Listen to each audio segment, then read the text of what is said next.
C ফুডের মধ্যে সবচেয়ে বেশি পরিমাণে আয়রন থাকে অক্টোপাসে, তাই উত্তপ্ত গরম পানিতে সাদা রঙের অক্টোপাস ফেলা মাত্রই এর গায়ের রং লাল হয়ে যায়। জাপানের সবচেয়ে জনপ্রিয় সি ফুড হচ্ছে অক্টোপাস, কারণ জাপানিজরা মনে করে তাদের দীর্ঘজীবন বেঁচে থাকার পেছনে এই অক্টোপাস খাওয়ার ভূমিকা রয়েছে। জাপানের সামুদ্রিক তীরবর্তী এলাকায় প্রতিদিন সকালবেলা গেলে আপনি দেখতে পারবেন কয়েকশো টন অক্টোপাস একসাথে ধরা হয়েছে, এবং যেই ফ্যাক্টরিগুলো এই অক্টোপাসকে প্রসেস করে সেগুলো ময়লা আবর্জনাযুক্ত অক্টোপাসকে নিয়ে এসে এর মধ্যখানের নাড়িভুড়িগুলোকে পরিষ্কার করে একটা বড় ভ্যাকুয়াম ড্রেসিং মেশিনের ভেতরে অক্টোপাসগুলোকে রেখে পর্যাপ্ত পানি দিয়ে কয়েক মিনিট ধরে সেটাকে পরিষ্কার করে। এরপরে সেখান থেকে বের করে দ্বিতীয় ধাপে পরিষ্কার করে, বিশেষ করে অক্টোপাসের 8টি হাতের যে সাকার অংশগুলো রয়েছে যেগুলো ভিতর থেকে ভালোভাবে পরিষ্কার হওয়া প্রয়োজন, সেগুলোকে ব্রাশ দিয়ে ঘষে ঘষে পরিষ্কার করে গরম পানিতে সেগুলোকে সিদ্ধ করা হয়। প্রিয় দর্শক, এখানে 30 থেকে 35 মিনিট উত্তপ্ত গরম পানিতে সিদ্ধ করার সময় দেখা যায় যে এগুলোর গায়ের রং সাদা থেকে লাল বর্ণ ধারণ করেছে। তো মজার ব্যাপার, এই উত্তপ্ত গরম পানি থেকে লাল রঙের আধা সেদ্ধ অক্টোপাসকে উঠিয়ে সরাসরি আইস কিউব মিশ্রিত ঠান্ডা পানির মধ্যে ফেলে দেওয়া হয়। এতে পূর্বের ইলাস্টিক থকথকে কাঁচা অক্টোপাসটার বডি শেপটা বেশ খানিকটা রাবারের মতো হয়ে যায়। আর আপনি জেনে অবাক হবেন, বিশ্বের 1/3 অক্টোপাস কিন্তু জাপান থেকে সাপ্লাই হয়, এমনকি জাপান আর সাউথ কোরিয়াতে অক্টোপাসের চাহিদা পৃথিবীতে সবচেয়ে বেশি।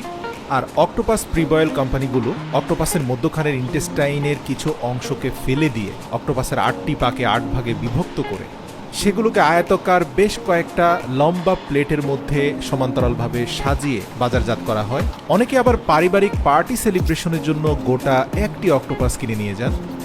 ফুড নিউট্রিশনিস্টরা গবেষণা করে দেখেছেন একমাত্র সামুদ্রিক খাবার অক্টোপাস যেটাতে ব্যাড কোলেস্টেরল মানে এলডিএল এর থেকেও এইচডিএল এর পরিমাণ বেশি। তাই যাদের হার্টের সমস্যা আছে তারা অন্য যে কোনো সামুদ্রিক খাবারের চেয়ে অক্টোপাসটা বেশি খেতে পারেন, কারণ এই একটা ফুডের মধ্যে সবচেয়ে বেশি পরিমাণে আয়রন রয়েছে ওমেগা 3 ফ্যাটি অ্যাসিড, এছাড়াও calcium, protein, vitamin A, B, C, সাথে পটাশিয়াম রয়েছে। জাপানিজ ডক্টররা নারীদেরকে পিরিয়ড চলাকালীন সময়ে অক্টোপাস খাওয়ার জন্য পরামর্শ দিয়ে থাকেন অন্য যে কোনো ওষুধের বদলে, কারণ এই অক্টোপাসে ফ্যাট কম কিন্তু আয়রন বেশি, আর যে কোনো মানুষের শরীরের রক্ত স্বল্পতাকে খুব দ্রুত কাটিয়ে তুলতে পারে অক্টোপাস। দেখবেন জাপানিজ পরিবারগুলো সুপার শপ থেকে পুরো গোটা একটা অক্টোপাস কিনে এনে এর মধ্যখান থেকে অক্টোপাসের ইন্টেস্টাইনটা ফেলে দিয়ে এর 8টি পাকে 8টি ভাগে বিভক্ত করে আধা সিদ্ধ অক্টোপাসকে ছোট ছোট টুকরোয় বিভক্ত করে সেসেমি অয়েলের সাথে লবণ মিশিয়ে হালকা করে তেলে চুবিয়ে তারা অক্টোপাসটা খেয়ে ফেলে।